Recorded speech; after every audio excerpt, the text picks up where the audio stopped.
नमस्कार, मैं गीता जोशी शर्मा अपने YouTube चैनल गीता गीत मंच की ओर से आप सभी का हार्दिक स्वागत एवं अभिनंदन करती हूँ।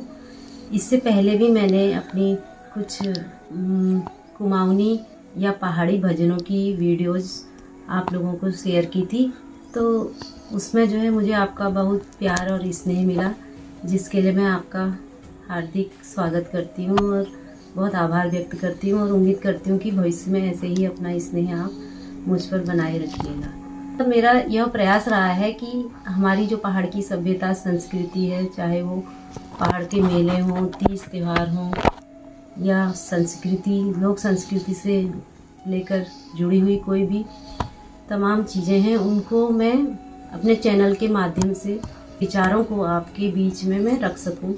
तो यही मेरा प्रयास आगे भी रहेगा। तो आज इस कड़ी में हम बात कर रहे हैं एक हमारे महत्वपूर्ण परंपरा है जो भिटौली परंपरा की। तो भिटौली का मतलब वर्ष के पहले माह में अर्थात चैत्र माह में शुरू होने वाली जो परंपरा है, उसमें भाई के द्वारा बहन को दी जाने वाली या मायके से जो है बहन को दी जाने वाली गिफ्ट से संबंधित है, जिसे कि भिटौली कहा जाता है।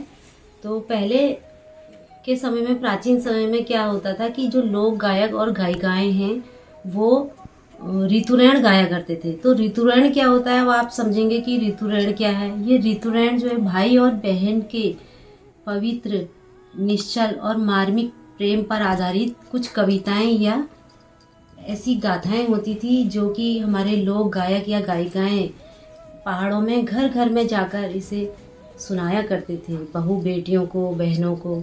ये गाथाएं जिसे कि ऋतुरैण कहा जाता है, वो सुनाया करते थे और जिसे सुनकर बहनें, बहुएं, उन्हें अपने मायके की याद आती थी और वो मार्मिक होकर रो पड़ती थी। तो इसी संदर्भ में हमारी एक प्रख्यात उत्तराखंडी लोक गायिका कबूतरी देवी ऋतुरैण की शुरुआत इस प्रकार से करती थी, जो कि मैं आपके बीच कहना चाहती हूँ।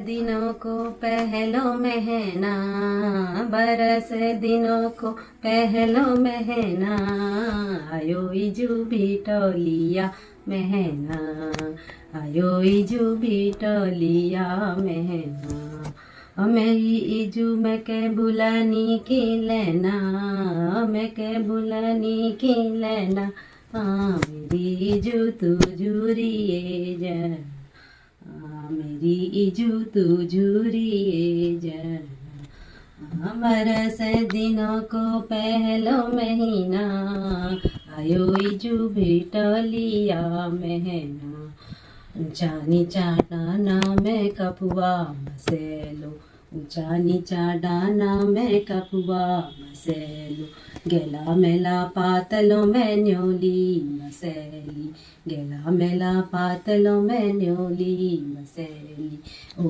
तू बसे कपुआ मेर मैती के देसा, ओ तू बसे कपुआ मेर मैती के देसा, झुकी नराई लगिया चली वे, झुकी नराई लगिया चली वे, बरस दिनों को पहलो महीना, बरस दिनों पहलो महीना, आयो इजू भिटौलिया महीना, आयो इजू भिटौलिया महीना।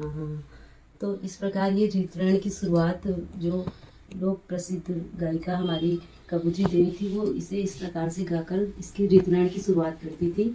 और इसी संदर्भ में ऋतुरैण की गाथा और एक या फिर इसकी एक स्टोरी या कथा भी है, जैसे कि हिंदी में संक्षेप में इस प्रकार है, वो मैं आपको वो सुनाना चाहूँगी।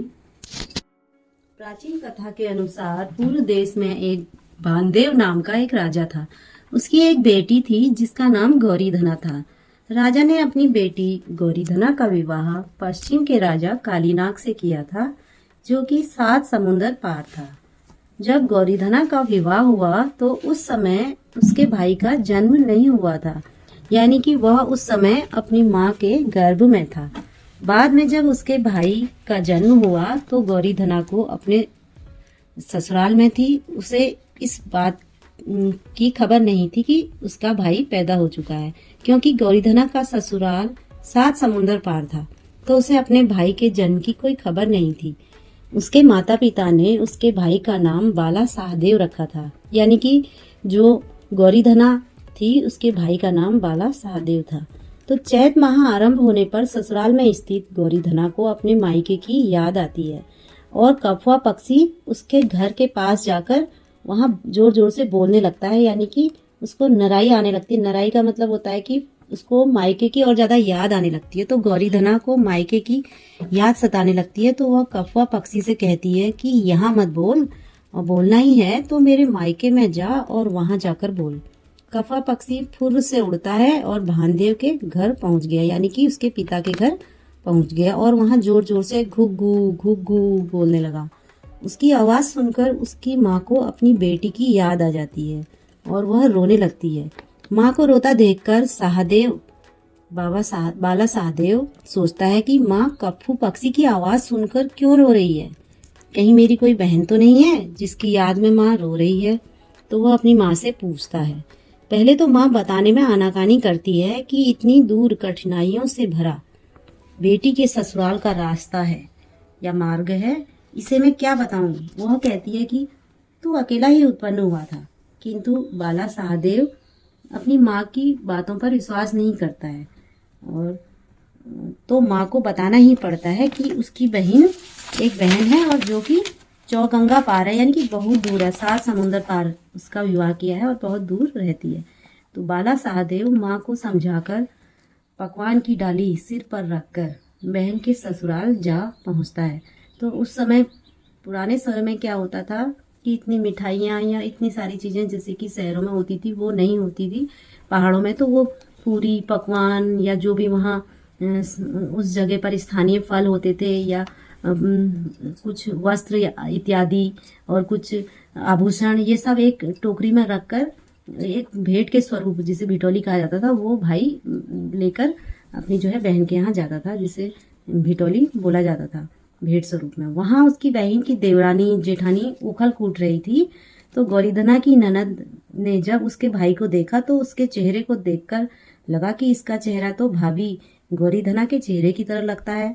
उसने अंदर कमरे में जाकर अपनी भाभी गौरीधना से कहा कि बाहर कोई व्यक्ति आया है और उसकी शक्ल आपसे मिलती है। तो भाभी को ज्ञात न था कि उसका कोई भाई भी है, अतः वह इस बात को मजाक समझती है। लेकिन ननद के शपथ लेने पर वह बाहर आती है। परिचय होने पर दोनों भाई बहन गले मिलकर बहुत रोते हैं। बहन उसका वह मायके का समाचार पूछती है और भाई को भीतर ले जाकर बैठाती है। तो इसी बीच उसका पति कालीनाग आ जाता है और वह अपनी पत्नी को किसी दूसरे पुरुष से बात करते हुए देखता है। तो क्योंकि कालीनाग को भी पता नहीं था कि ये उसका भाई है, उसका कोई साला भी है, तो वो सोचता है कि ये दूसरा पुरुष कौन है जिससे ये इतने हंस के जो है खिलखिलाकर ऐसे बातें कर रही है। तो उसको पर पुरुष से बात करते देखकर वो उसके भाई को डस लेता है। तो दुखी बहन भी भाई की मृत्यु देखकर अपने जो है प्राण त्याग देती है। तो जब पति देखता है कि ये दोनों तो एक ही रूप रंग के हैं, यानी कि ये तो बिल्कुल एक ही अनवार के हैं, यानी एक सी इनकी शक्ल है जैसे कि भाई बहनों की होती है, तो उसको विश्वास आ जाता है उसके पति कालीनाग को। तो उसे अपने किए पर बहुत पश्चाताप होता है और वो कहता है कि सोचता है अरे मैंने ये क्या कर दिया है, मैंने तो ये जो है भाई बहनों की हत्या कर दी एक तरीके से। तो जब पति देखता है कि ये दोनों एक ही रूप के हैं, एक ही अनवार के हैं, तो एक ही शक्ल के हैं, तो उसको विश्वास आ जाता है कालीनाग को कि हाँ ये दोनों भाई बहन हैं। तब उन्हें वह अमृत से सींचकर जीवित कर देता है।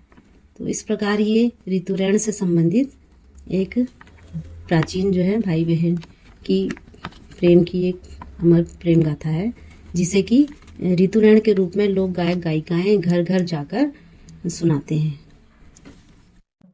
गाथा के अंत में हमारे लोक गायक गायिकाएं अपने आशीष के वचनों से गाथा का समापन करते थे और मैं भी उन्हीं के आशीर्वचनों के साथ अपना वक्तव्य समाप्त करना चाहती हूँ। जय हो महाराज तुम्हारी की इस ऋतु में मैं हर वर्ष यह कथा तुम्हें सुनाऊंगी कि भाग्यवान पुण्यवान लोग इसे सुनेंगे कि इस 2 दिन की जिंदगी में बोल वचन ही तो रह जाते हैं आदमी के। कि जय हो महाराज तुम्हारी की तुम्हारे घर में तुम्हारे दरबार में ऐसा गायन, ऐसा खेल बार बार होता रहे, हम बार बार गाते रहें कि 33 कोटि देवी देवताओं तुम देन होना है प्रभु। हम सब पर अपना आशीष वचन बनाए रखना कि इस गीता गीत मंच यूट्यूब चैनल के इस प्रोग्राम की प्रस्तुत करता हूँ मैं गीता जोशी शर्मा। आप सभी को प्रणाम, आप सभी का आभार, धन्यवाद, नमस्कार।